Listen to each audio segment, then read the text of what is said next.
Hello everyone, welcome to PR Software's YouTube channel. So last వీడియోలో మనం Java సంబంధించిన eclipse ఇంకా జేడీకే ఎలా డౌన్లోడ్ చేసుకోవాలి, ఎలా సెటప్ చేసుకోవాలి అని చూసాం. ఈ వీడియోలో జావా ఇంట్రడక్షన్ అండ్ జావాలో డేటా టైప్స్ అంటే ఏంటి, వేరియబుల్స్ అంటే ఏంటో చూద్దాం. So first coming to the Java introduction. So know what is Java? So Java అనేది ప్రోగ్రామింగ్ లాంగ్వేజ్ అనే platform independent. So programming language అంటే ఏంటి ఫస్ట్? సో నార్మల్గా మనం మాట్లాడుకోవడానికి మనకు కొన్ని లాంగ్వేజెస్ ఉన్నాయి. తెలుగు, హిందీ, ఇంగ్లీష్ అలా కొన్ని లాంగ్వేజెస్ ఉన్నాయి. అదే సిస్టమ్ తో మాట్లాడాలి అంటే మనం ఈ లాంగ్వేజెస్ లో మాట్లాడితే సిస్టమ్ కి అర్థమవుతుందా? లేదు.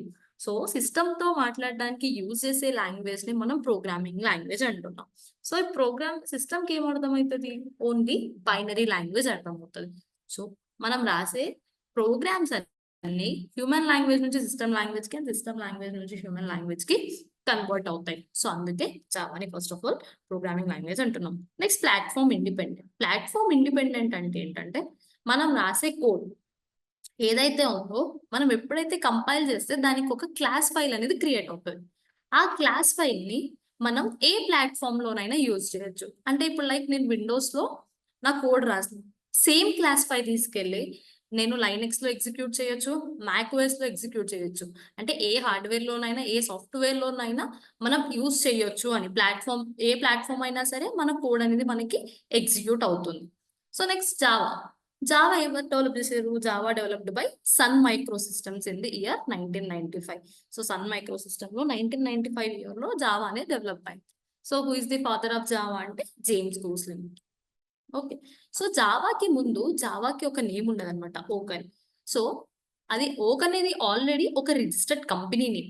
సో అప్పుడు ఏమైందంటే జేమ్స్ గోస్లింగ్ ఇంకా వాళ్ళ టీం డిసైడ్ అయ్యి ఓక్ నుంచి జావాకి నేమ్ అనేది కన్వర్ట్ చేశారు. Okay. So next Java application. Java current లో ఎక్కడెక్కడ వాడుతున్నారంటే desktop applications.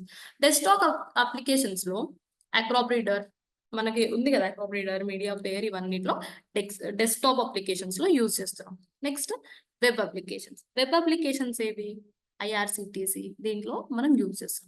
Next enterprise applications, banking applications, ఇవన్నిట్లో Java. Next mobile, smart cards, robotics, games, వీటన్నిటిలో మనం జావాని యూజ్ చేస్తున్నాం. ఓకే. సో నెక్స్ట్ ఫస్ట్ మనం డేటా టైప్స్ అంటే ఏంటో చూద్దాం. So data types in Java. Data types specify the different sizes and values that can be stored in the variable. So data type అంటే ఏంటంటే మనం ఒక వేరియబుల్ లో ఏ టైప్ ఆఫ్ డేటాని స్టోర్ చేస్తున్నాం అని చెప్పడానికి డేటా టైప్ ని యూజ్ చేస్తున్నాం. సో మనకి 2 టైప్స్ ఆఫ్ డేటా టైప్స్ ఉన్నాయి, primitive data types and non primitive data types. So primitive data types లో బులియన్, క్యార్, బైట్, షార్ట్, ఇంట్, లాంగ్, ఫ్లోట్, డబుల్ వస్తాయి. So non primitive data type వచ్చేసి classes, interfaces, arrays వీటిని అంటాం. Okay. So primitive data types ఇవి. Non primitive చెప్పాను కదా. So వీటికి డిఫరెంట్ సైజెస్. సో ఇప్పుడు మనకి వీటి సైజ్ స్టార్ట్ వచ్చేసి బులియన్ కి 1 బైట్, క్యారెక్టర్ కి 2 బైట్స్, సో బైట్ కి 1 బైట్, ఇలా దీనికి డిఫాల్ట్ గా మెమరీ సైజెస్ అనేవి ఉన్నాయి. So next variable. వేరియబుల్ అంటే ఏంటి? వేరియబుల్ అనేది name of the memory location.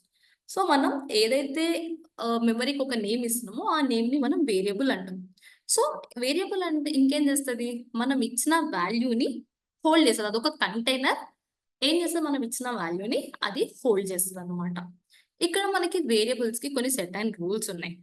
Variable names must start with letter or underscore or dollar symbol. మనం స్టార్ట్ చేసే వేరియబుల్ లెటర్ తో అన్నా స్టార్ట్ అవ్వాలి, అండర్ స్కోర్ అన్నా లేదా డాలర్ సింబల్ తో మాత్రమే స్టార్ట్ అవ్వాలి. సో వేరియబుల్ అనేవి నంబర్స్ తో స్టార్ట్ అవ్వకూడదు. అండ్ వేరియబుల్ మధ్యలో బ్లాంక్ స్పేసెస్ ఇవ్వద్దు. ఫస్ట్ డే అని ఉంది, ఫస్ట్ వేరే వర్డ్, డే వేరే వర్డ్, రెండింటి మధ్యలో స్పేస్ అనేది మనం ప్రొవైడ్ చేయదు. కావాలి అంటే ఎవ్రీ వర్డ్ ఫస్ట్ లెటర్ అనేది మనం క్యాపిటల్ ఇవ్వచ్చు. Keywords are not allowed. So keyword అనేవి మనం వేరియబుల్ లాగా రాయలేం. సో అసలు వేరియబుల్ అంటే ఏంటి, డేటా టైప్స్ అంటే ఏంటో చూద్దాం. సో ఆల్రెడీ నిన్న మనం ఎలా ప్రింట్ చేయాలో ప్రీవియస్ వీడియోలో చూసుకున్నాం. సో ఇప్పుడు నేను ఒక వేరియబుల్ డిక్లేర్ చేద్దాం అనుకుంటున్నాను.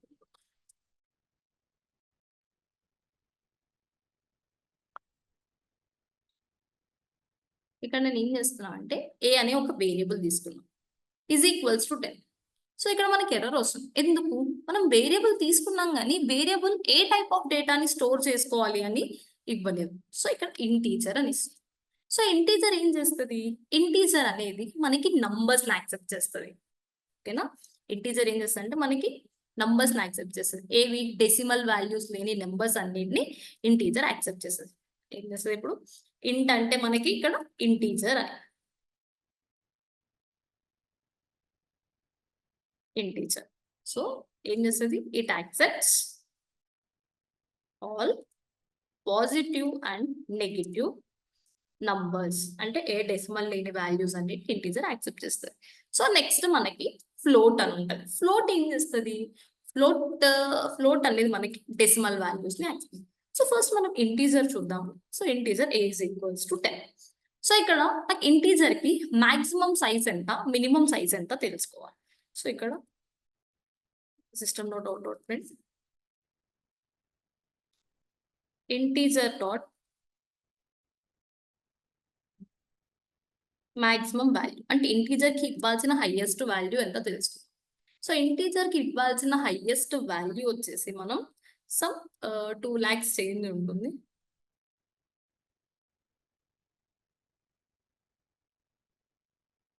సో మాక్సిమం మనం ఇంటీజర్ కి ఇవ్వాల్సిన వాల్యూ ఇది. దీనికి ఎబో ఇవ్వలేము. దీనికి ఎబో ఇస్తే ఏమవుతుందంటే మనకి ఎర్రర్ త్రో చేస్తుంది. సపోజ్ దీనికి ఎబో ఇవ్వడానికి ట్రై చేస్తాం. దీనికి ఎబో ఇస్తే మనకి ఏమవుతుంది? ఇక్కడ ఎర్రర్ అనేది త్రో చేస్తుంది. ఓకే, ఇంటీజర్ వాల్యూ మనం ఎక్సీడ్ అయిపోయాం. సో ఇంటీజర్ మాక్సిమం వాల్యూ వచ్చేసి, సో మరి ఇంటీజర్ కి మినిమం వాల్యూ ఎంత? సో ఇంటీజర్ మినిమం వాల్యూ ఎంత అంటే out dot print integer dot minimum value. So minimum value అనేది ఇంటీజర్ యొక్క మినిమం కెపాసిటీని మనకి చూపిస్తుంది.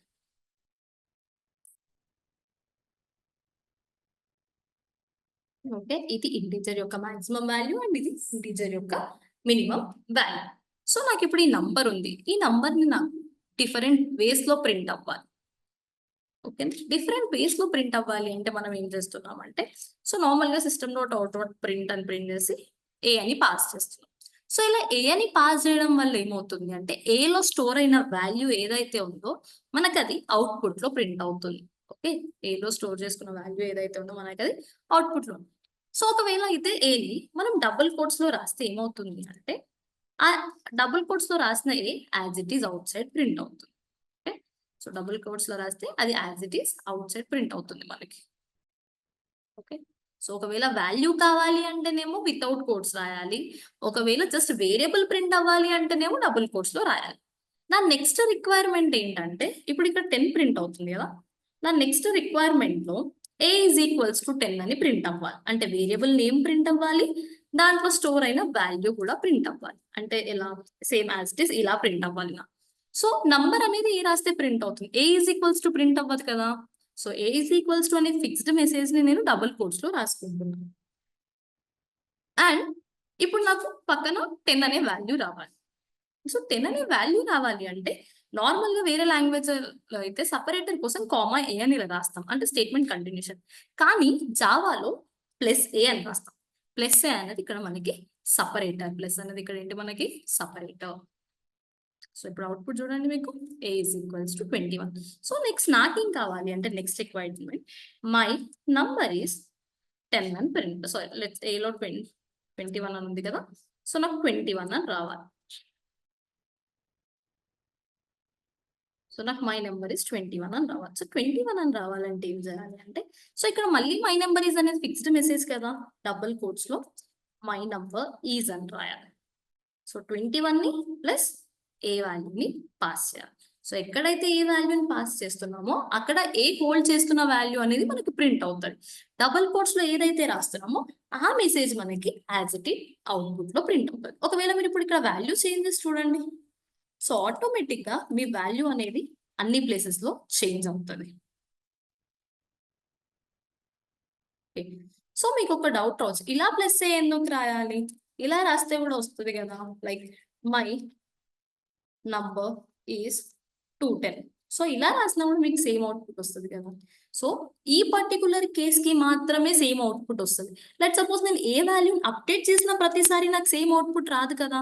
సో ఇప్పుడు మీరు 12th line and 13th line observe చేస్తే ఏ వాల్యూ అప్డేట్ చేసినప్పుడు 12th లైన్ అనేది అప్డేట్ అవుతుంది, but what about 13th line అవ్వట్లేదు. ఎప్పుడైతే మనం సేమ్ యాజ్ ఇట్ ఈస్ రాస్తే ఇది యాజ్ ఇట్ ఈస్ ప్రింట్ అవుతుంది. సో మనకి అప్డేట్ అయినప్పుడల్లా వాల్యూ అప్డేట్ అవ్వాలి అన్నప్పుడు ఈ స్టేట్మెంట్ అనేది కరెక్ట్ ప్రాసెస్ కాదు.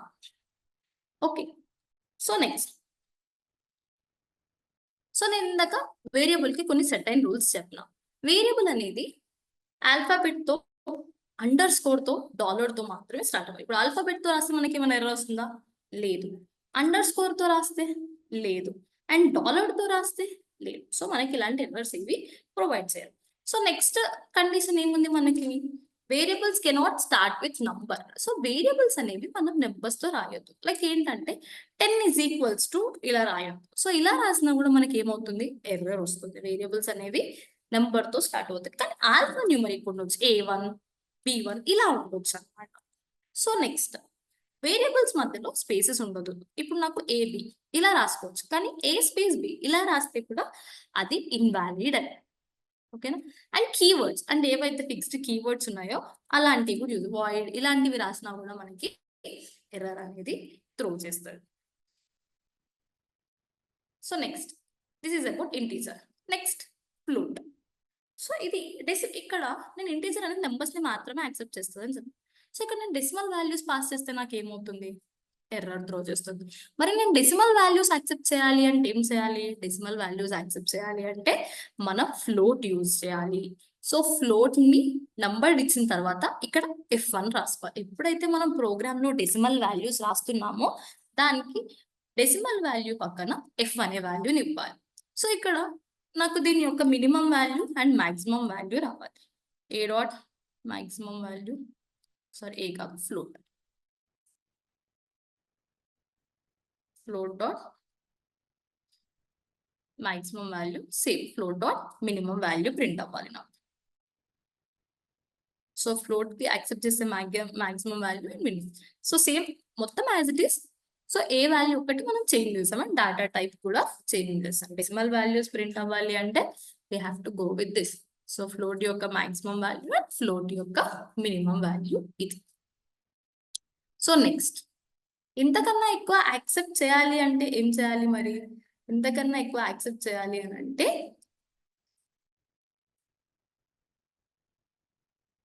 సో మనం లాంగ్ కానీ డబుల్ కానీ యూజ్ చేయాలి.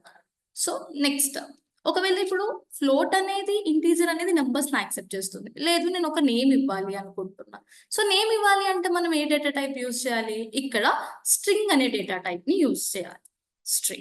String A is equals to, ఇక్కడ మీకు ఏ నేమ్ కావాలి అంటే ఆ నేమ్ ని పాస్ చేయొచ్చు. సో లెట్ సపోజ్ నేను జావా అని పాస్ చేస్తున్నాను. ఓకే, ఇక్కడ నాకు ఏ వాల్యూ వచ్చేసి ఇప్పుడు ఏంటి? ఇప్పుడు జావా. సో ఇక్కడ మై నేమ్ ఇస్ జావా అని ప్రింట్ అవుతుంది.